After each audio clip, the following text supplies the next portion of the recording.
Hey everyone, Damien here with a Sleepy Vlog number 64, I believe. So I guess that's 64 Sleepy Vlogs in almost 4 years. I suddenly realized I'm creeping up on my 4-year anniversary. I think it's still a month and a half away or so, but it's kind of shocking how long I've been on YouTube and how the time has flown by. I mean, it's crazy.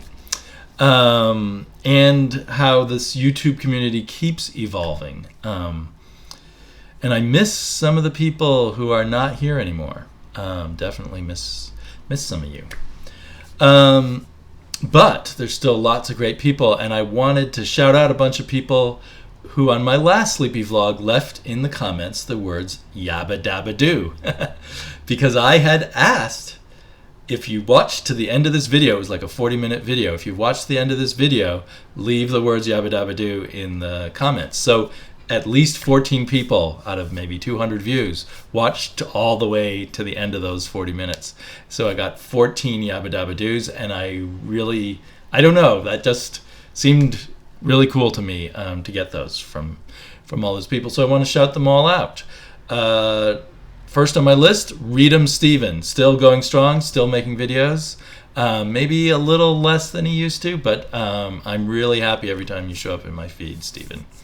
comicKkrakK, same for Terrence. comicKkrakK, except that comicKkrakK's been making a lot of videos lately, and I'm really happy when they show up in my feed. Spiro Dotgeek. Spiro, you kind of started coming back. Maybe we'll see if you still are. I guess I'm just mostly watching the gaming, not the gaming videos, the comic book videos, some of the gaming videos. Masked Panther took a little bit of a break, but is back too, and perhaps has found a masked pantheress to share his Panther's Den. So that's awesome news, and always great to see his videos in the feed. LahRasa said yabba dabba doo, and she, I think, has been on, just about the same length of time as I have, maybe a few months difference. I don't know which one of us is ahead. But so she's been on here a long time too, and has done a variety of videos. I like anything she does. It feels like recently we haven't seen many drawing videos from her, but maybe my memory's fuzzy. Canon and Comics, not that new, but new-ish. Seems like makes a good video every week. I always look forward to those in my feed. And then Wesley Jordan, who I don't know, left a yabba dabba doo in my comments. So that's great. It's always great to get comments from a new person. I don't know if Wesley's been watching a long time and not commenting, or this was the first time he watched, and he watched all the way to the end. Edwin, StrictlyComiX with a big X at the end. Awesome guy. He took a long break, but he's been back now, making great videos. He has awesome setup and sound. He's like a professional DJ on his videos, or talk show host. Mercy's Little Show, one of my favorites, of course. Great friend here on YouTube. RememberPorkins. I think I've only discovered him recently, or maybe he's someone I subscribed to at first and then missed some of his videos and have come back. So I'm not sure how long RememberPorkins has been on. But a cool guy. I find his videos very interesting, so thanks so much, Remember. I haven't caught your name yet, for leaving the yabba dabba doo. Rob Wise Guy 82. You guys all know I like his channel. I just entered his contest, which I don't do that too much. So if you didn't see my contest entry, which was the last video I made, you might want to go look at that. It's a bit like a mini vlog anyway. Commandy 10. I feel like I've subbed Commandy 10's channel. I don't know. I can't remember if he's got videos up yet or videos about comics up yet. I hope he plans to put some up. 64-page special. Great commenter. Love him. Love his comments on my videos and on other people's videos. Always interesting. And I think he's made one video. Maybe he'll make more in the future. And then Russ. Chris welcome to the commenting. I don't think I'm familiar with your name, so that also is excellent, and I hope to see more comments from you or videos from you. So those are the people who for sure watched to the very end of my last video. I won't do the same gimmick at the end of every video. I think I've done that once before. Who knows how long ago? Years before, perhaps. But speaking of new and old friends on YouTube, a new friend on YouTube, or new acquaintance, or however we want to think of it as, is ClareWhaWhat, who has a great... I'll definitely try to remember to link to her YouTube channel. I kind of discovered it one day a few weeks ago and watched a bunch of her videos at once, and one of them was a contest video. And I think all you had to do was leave a comment, or I'm trying to remember, or say something about a book you'd read recently. Whatever her question was, I just wanted to leave an answer. I didn't really want her to have to send me a prize all the way from Ireland. But I ended up winning, and she said it was no problem to send it. So she sent me a indie comic from Belfast. So I don't know, other than people in Belfast, whether people have access to ClareWhaWhat. I think that's how she called it, ClareWhaWhat. I don't know how to pronounce CRAIC. Is that a word? Or something they made up, or someone's name? I'm not sure. ClareWhaWhat Comics. And I have... It's a black and white. It reminds me a bit of the style of like Zippy comics. There's no Zippy in here, but it just has that offbeat, off-kilter sense of humor. And maybe it's a very Irish sense of humor. They're certainly sitting around in a pub with Harpo Marx and drinking and drinking and drinking, which is certainly what I equate with Ireland. They may be playing with cliches, or maybe those cliches are entirely true. And there's just a wacky story about a mummy and these Irish slackers who have a little adventure with the mummy. So I really liked it. It's a weird, different comic. And she sent me a nice card. I'm assuming this is of Belfast in some stylized way. H&W. I'm not sure what that is. But she said, greetings from Belfast. Hope you enjoy the comic. Claire W. So ClareWhaWhat. Definitely, like, she's one of those people like comicKkrakK or other, or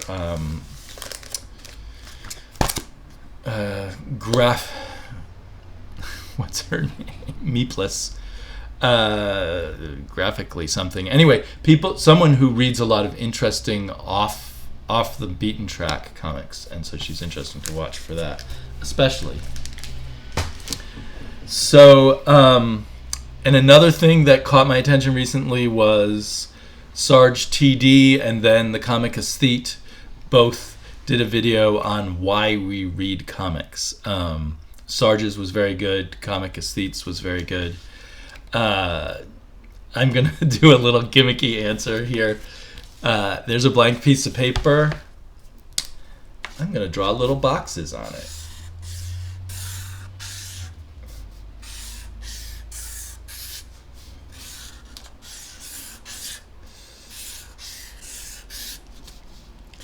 As crude and bad as these little boxes I've drawn on this piece of paper, suddenly, for me, this piece of paper has all kinds of more interesting possibilities, and just, yeah, I want to see what happens frame by frame. Where did I put it? If you read a book, books are great. I love novels. You open it up, there's what you see. You read a comic book, the first thing you see is that. Wham, pow, you got a ton of information in your head. Feelings, emotions, mood, story. Sarge said it starts with story. For me, it starts with pictures that tell me a story. It starts with the cover, starts with interior pages that, bam, you absorb something immediately. You get this rush of information. There's a ton of information in here, but it's not that same rush. It's a slower process. And then there are layers of information you can get by as you go beyond the words and you start beyond the pictures and you start absorbing the words too. And then the pictures may take on new meanings and stuff. So that just sort of popped into my head while watching those guys talk about it. There's a ton of reasons why we collect comics. I still think the best video I may have ever done was Why Are Comics So Addictive, which I did like my first month here on YouTube, so I might as well, or first month or two, so I might as well have retired after that, really.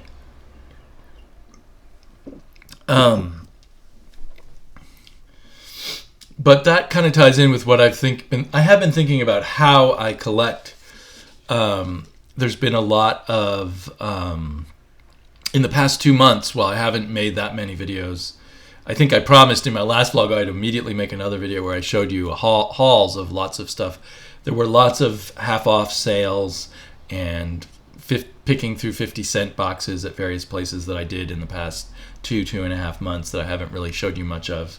And I'm not going to show all of it to you now. But I think my collecting, I never think about key issues or holy grails. Sometimes I think about runs. I think about artists. I think about certain periods of time that are interesting. I think about looking for great comics to read. So yeah, it was exciting to find this in a 50-cent box.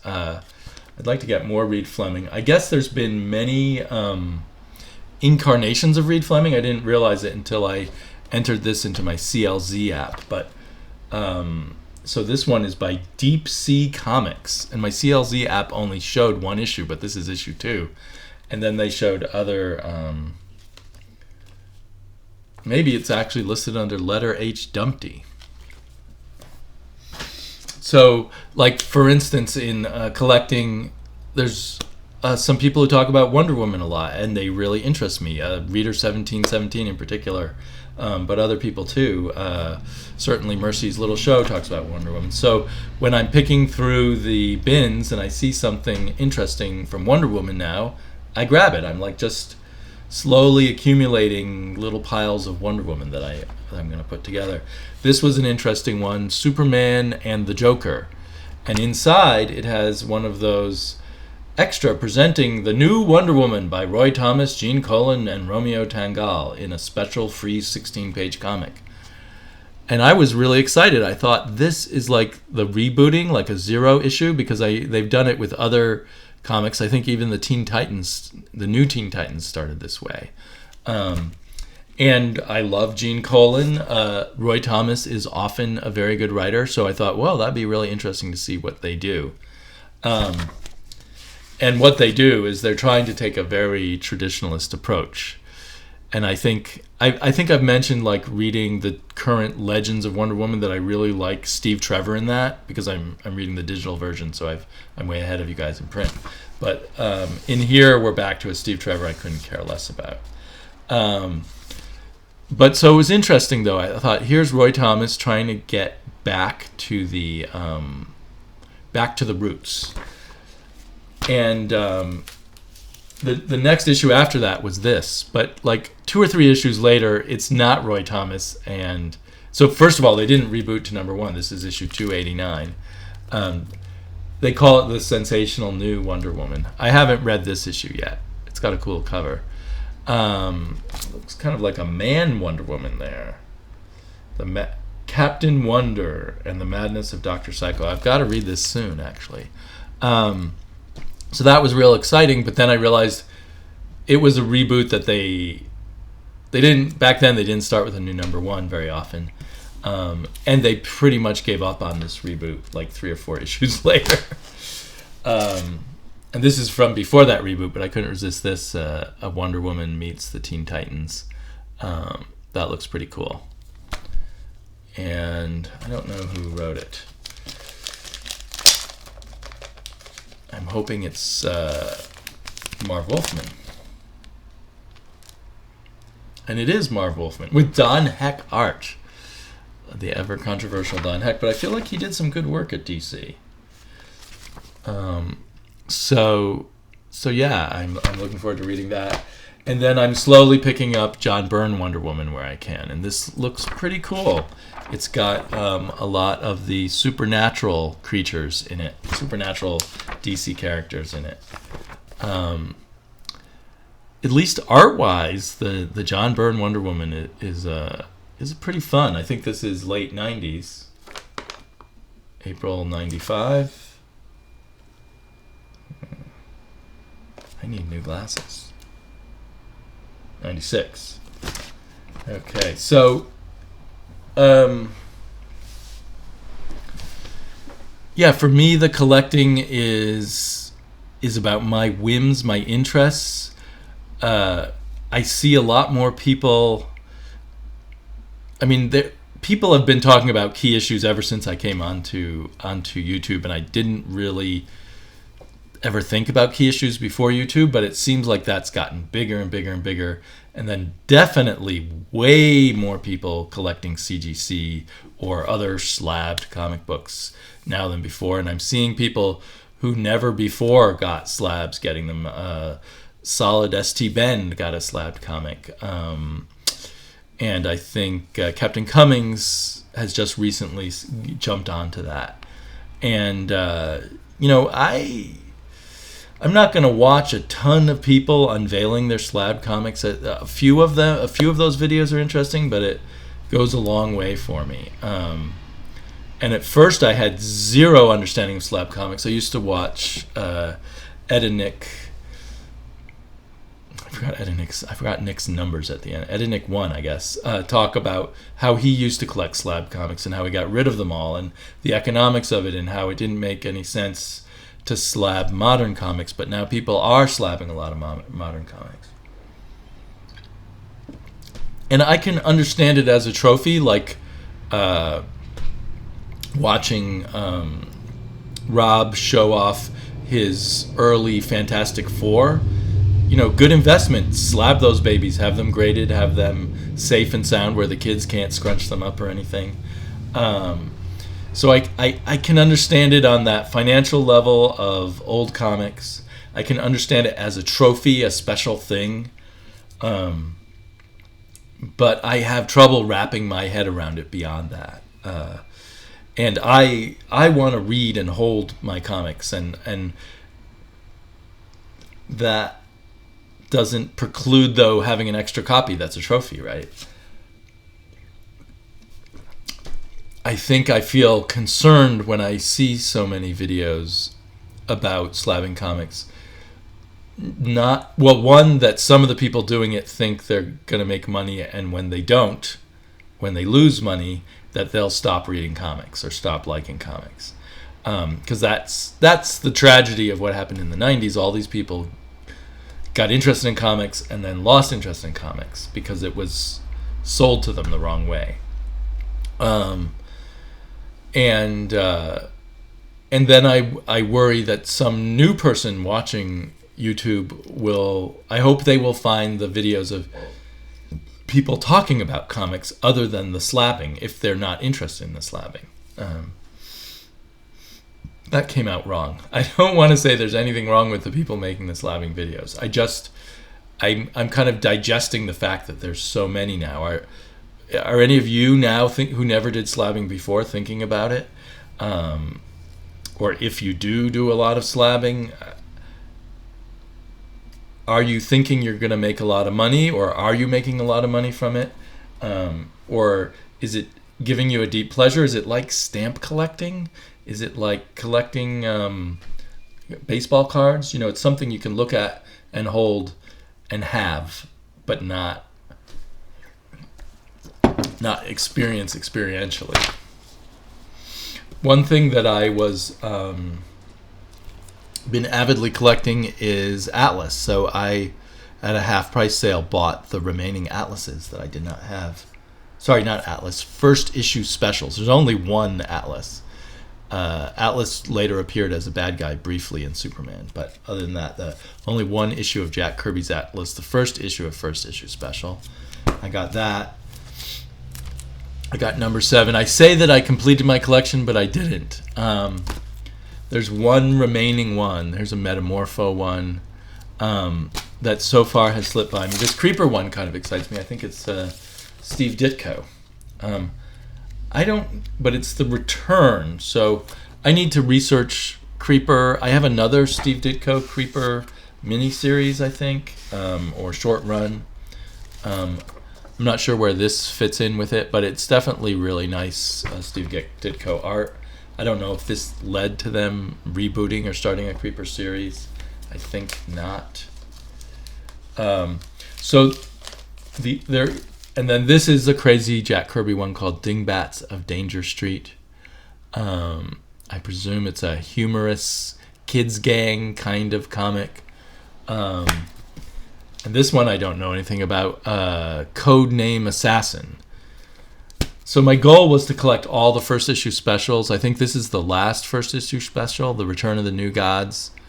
But there's one that I don't have, and that is the one with Warlord in it.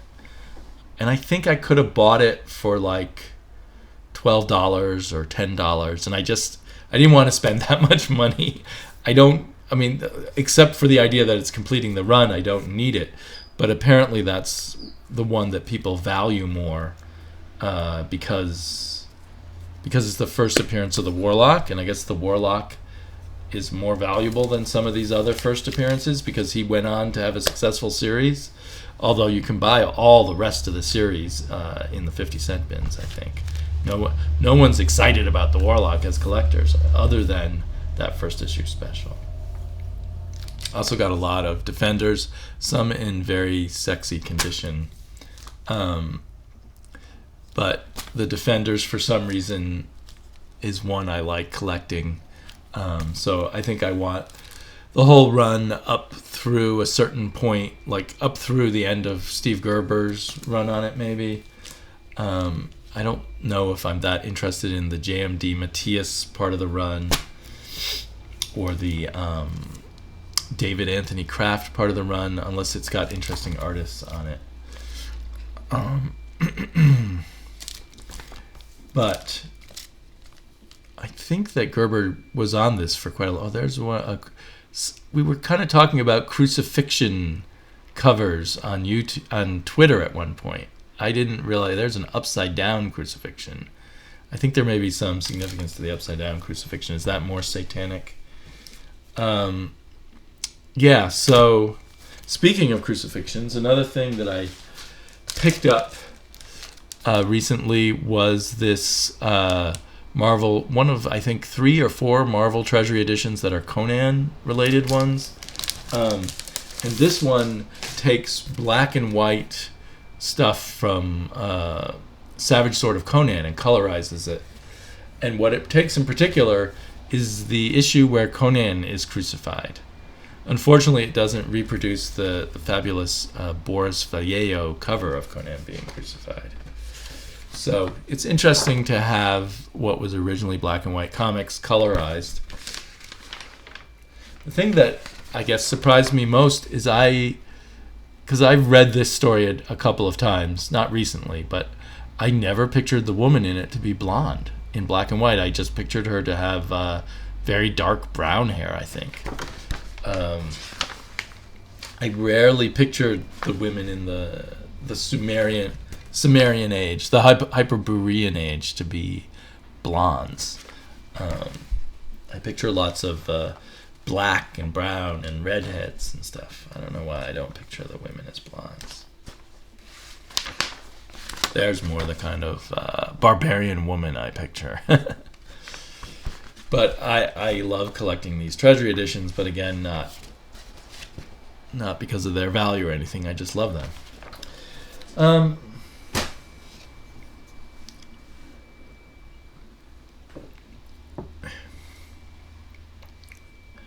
I think, I'll just show you a few more things that I've been collecting. Another thing that I've grabbed out of 50-cent bins, so the price is actually meaningless here, I think. Oh no, this is from Cosmic Monkey, so I paid a half price on this.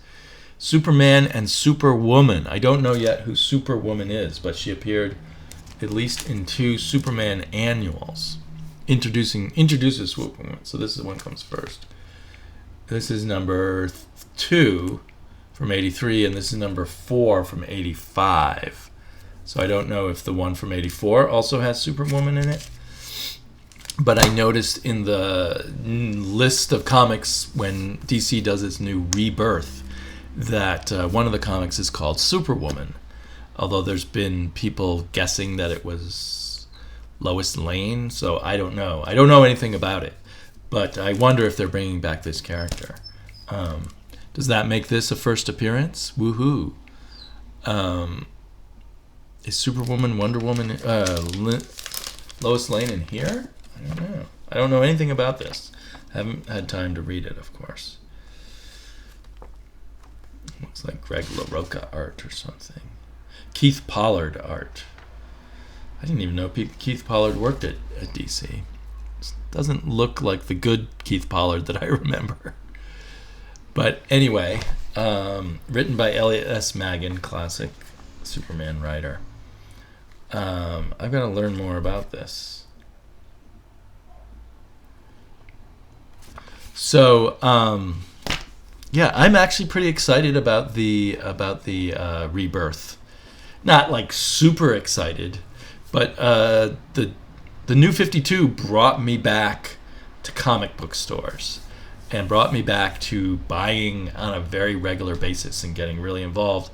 And then Saga kind of shifted me over to Image. So at first I was buying tons of DC, and I still buy a chunk of DC, but DC kind of brought me into the comic book stores, and then indies have kind of kept me there. But I'll definitely be checking out.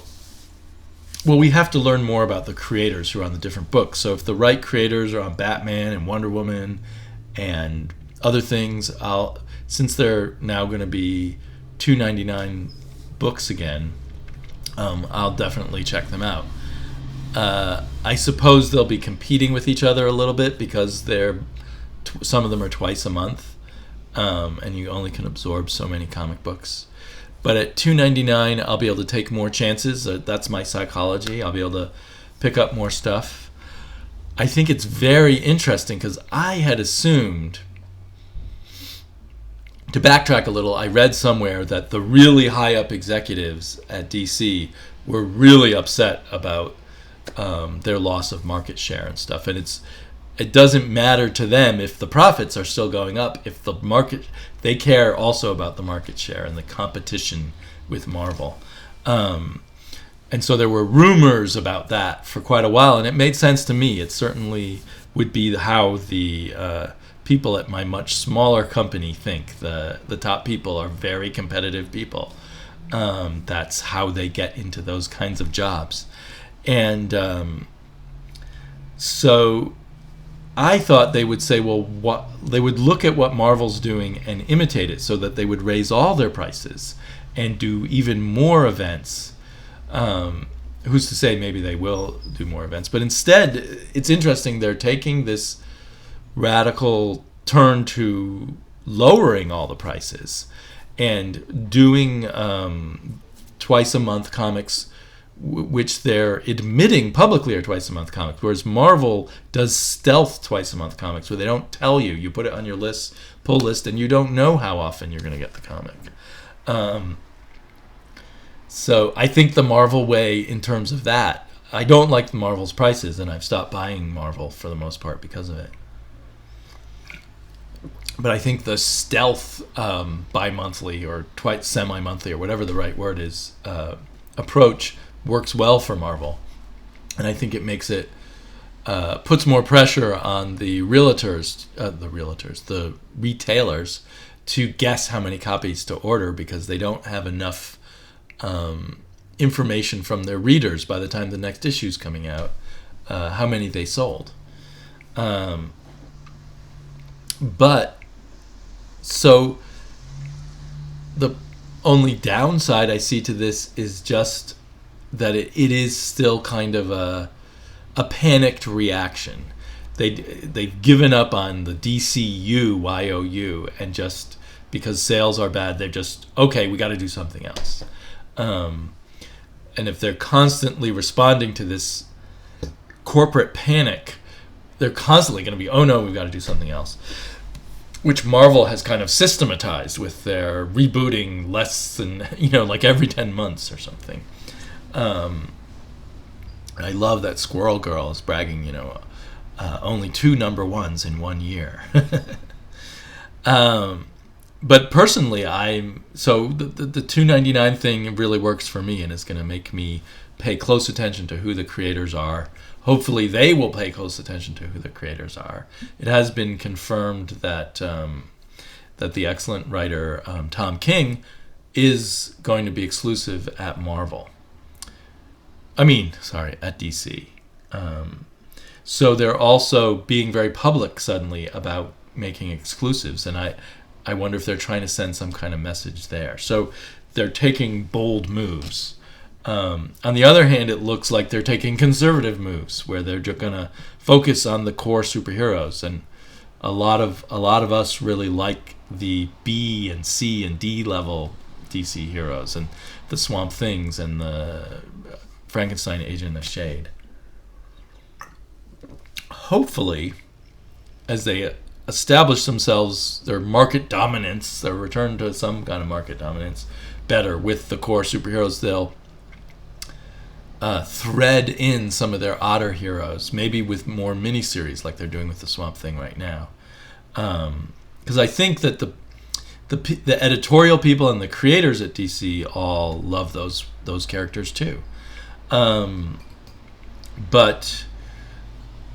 they do have to deal with the real high-ups. I was just listening to the Secret History of Marvel Comics, which nothing in it is a secret history. It's all stuff that I already knew in bits and pieces from other sources. But it still was really interesting to see it all put together, and the inside details of the editor-in-chief's struggles with the people above, much higher up people, presidents and CEOs and publishers, just sending down decrees. So we blame Bob Harris for things, but he was just the guy who was willing to do what the top people, the crazy, investor type, what do they call those people? The Wall Street wolves who had taken over Marvel. He was just the one willing to do what they told him to do. They weren't really his ideas or anything.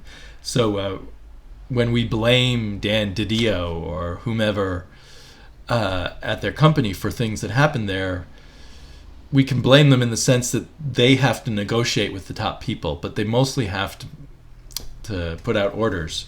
So the bad guys might be Diane Nelson, or maybe someone even further above Diane Nelson, saying, "Hey, we want to see these results now, immediately."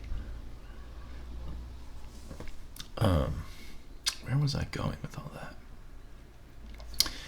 I'd also, in the same vein, been reading about Marvel, and how the Marvel sales still look great, but at the retail level, retailers are saying Marvel is starting to tank. And Marvel, it feels like, from what I've been watching in the past 4 years, Marvel has even more of like there's even more of a corporate stranglehold on Marvel, it feels like. So I feel like if Marvel had these amazing sales, the corporate big shots, the people way above the editor-in-chief, whose name I now forget, Axel Alonso, the people way above Axel Alonso sending down messages through the bureaucracy, they are going to want to see those profits keep going up. Secret Wars made a lot of money. Star Wars made a lot of money. They don't want to see Star Wars and Secret Wars start going down, or and the other Marvel comics start going down, even though they inevitably will, because Star Wars had the Star Wars movie coming out, and the Secret Wars was a cool seeming event when it started, but in the end, it's driven people away and confused a lot of these newer readers. So, excuse me, I just got confused by my computer that tried to put itself to sleep. So I'm expecting, so this is me making predictions. I think we're already seeing DC make this huge panic move. I'm expecting next we're going to see moves from Marvel that are panic moves to try to maintain a high level of profits, because every success in a way is a danger point for them that they have to keep at least at the level of that success. They have to at least plateau, if not do better. And since the nature of these events and the cycle of hype is always going to be up and down, and maybe often down, they're going to be under this pressure. They're going to do some new crazy stunts very soon. I feel like it's almost guaranteed. I hope that lowering the prices really works well for DC, because that will be good for all of us. Maybe if Marvel sees their sales going down, the people at the top will say, lower your prices too. So far, they've had the philosophy of milk the market as much as possible. But when the milking stops working, then maybe they can lower the prices. Yeah. So I'm hopeful on that end. But I'll probably continue with the same amount of DC, or try a few extra books. Given that it's all sort of core superheroes, I'm limited in my interest there. I'm depending on who the creative teams are, I'm very interested in Supergirl and Superwoman. The Superman stuff, the problem with Superman is they always want to make it across multiple books. You know, in right now in Action and in Superman and Wonder Woman and Superman and Batman, they want to make the plot go across all those books, and I hate that. So even though I want to read more Superman books, I pretty much avoid them because I don't want to get caught up in those kinds of stories, which almost always turn out to be mediocre, because the individual creators are not in control of their story. So I'll be watching Superman closely to see if there's a Superman book that just stands alone. If there aren't, I won't get any Superman. A weekly Batman, bi-weekly or twice a month, or is it every 2 weeks, or is it twice a month? Because there's a slight difference there. The problem is also, as probably all of you guys have thought of, that they can't have the same artist every issue when they do that. And so how are they going to handle that? Will they handle that well? Will the artist and writer have a good relationship that makes for a better comic? That'll be interesting to see. So, I feel like it just adds some interesting stuff to the pot. But I think I remain focused really on Image Comics and looking around for the Oni books and the Black Mask books and the other things that might interest me. I tried one or two Aftershock books, and so far haven't found the one with them that I really like. So I would like to do more of a haul video with a whole bunch more stuff that I've been collecting. I don't know if I'll have time. I got some interesting stuff from In Stock Trades. Maybe I'll show you that before I go. Am I pushing up against 50 minutes? I'm pushing up against 40 minutes. I'll just do this quickly. I had an In Stock Trades haul recently. Got my second issue of The Dark Knight 3. This was a really good issue, actually. I really liked it. It's like an Elseworlds. I kind of compare it to Kingdom Come at this point. I got Capterra. A bunch of people on YouTube really like this, and I hear it gets better as it goes along. So far, the kind of jokey take on He-Man and the Masters of the Universe with a gay character sort of falling in the middle of it. That sounds really cool when I just said it, but it just doesn't work for me so far. Maybe as I get further into it. I heard this great interview with Chip Zdarsky saying how this artist that he teamed up with to do it, Kagan MacLeod, is like the most famous artist in Canada in commercial art. But I'm not really thrilled by his art. The coloring's pretty good. But and then I got Nexus Into the Past and Other Stories. That leads to another interesting point. There is a movie. So Nexus is by Mike Barron, the writer, and Steve Rude, the artist. And Steve Rude is one of my favorite comic book artists. He has a very sort of golden age meets modern age style, kind of like Darwin Cook. I mean, not exactly like Darwin Cook, but if you like Darwin Cook, I think you'll like Steve Rude. But there's a documentary out about Steve Rude. They have it at my library, but I got it on Amazon Prime. I think it's just called Rude Dude. And it's kind of a badly made documentary. It takes a while to get interesting. But I'm sad to say, I mean, it makes it seem like Steve Rude has some pretty serious mental health problems. And this is why he's can't produce too many comic books. It's what he does produce is still beautiful. And it did say at the end of the movie that he was now on drugs and he managed to make his marriage keep working. So if you can kind of slog through some of the bad parts of this documentary, if you can find it, I'm thinking since it's on Amazon Prime, it's probably on Netflix too. I don't really know. But if you can find it, for not a lot of money, it's an interesting thing. And artists, even comic book artists who are supposed to be commercial artists, they're tricky stuff going on there. Also, I got Welcome to Oz adult coloring book. It's a little less.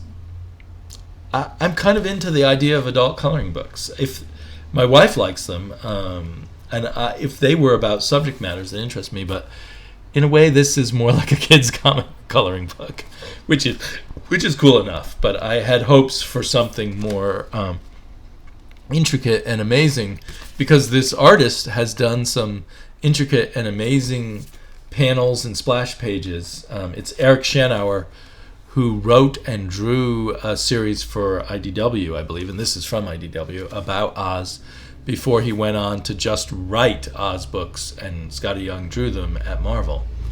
It's still, if you're really into Oz, it would still be very worth getting, but as an adult coloring book, it's a little bit of a disappointment.